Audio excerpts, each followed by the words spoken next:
In a good book, you may believe, contains a wealth of ideas, when in reality, if you were to open a page of any book, you would find not one.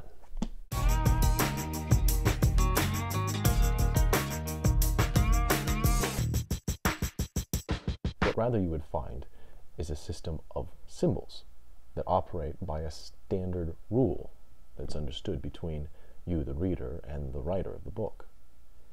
You can interpret the information. What essentially is being done is the writer is guiding you through this system of symbols to the idea that he wants you to see. It makes us think of the world of ideas in a Platonic sense, though it wouldn't necessarily need to be the case that Plato was right, essentially, in how he thought of the world. What rather we have to understand is that what's encased inside human language is a lifeline through the amorphous world of ideas. Property is something that we can use, and property rights are guaranteed to us because the use of some things means that other people can't use them at the same time.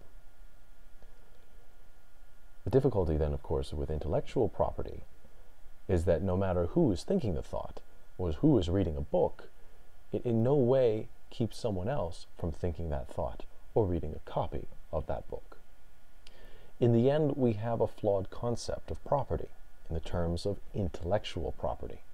It might certainly be property, but it is not property that is guaranteed under any amount of rights.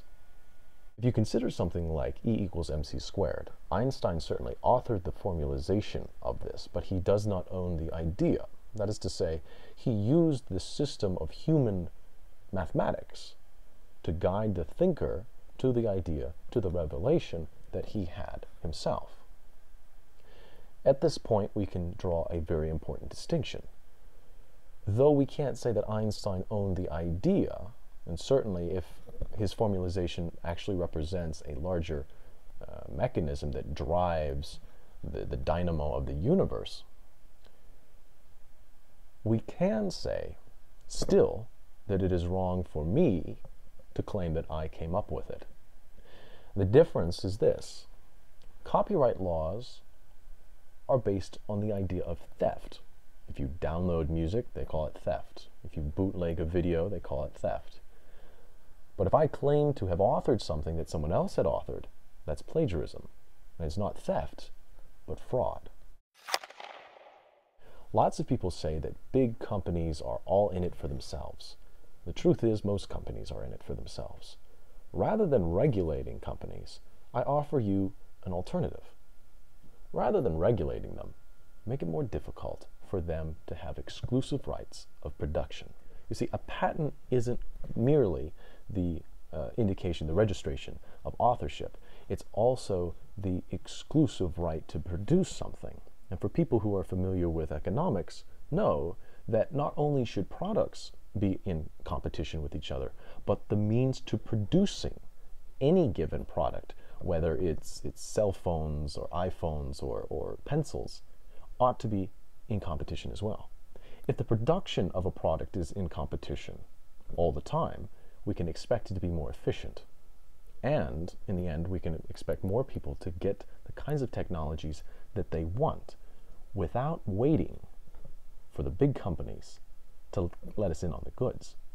You might have heard a tragic story of an independent scientist doing something in his garage involving something having to do something with clean energy.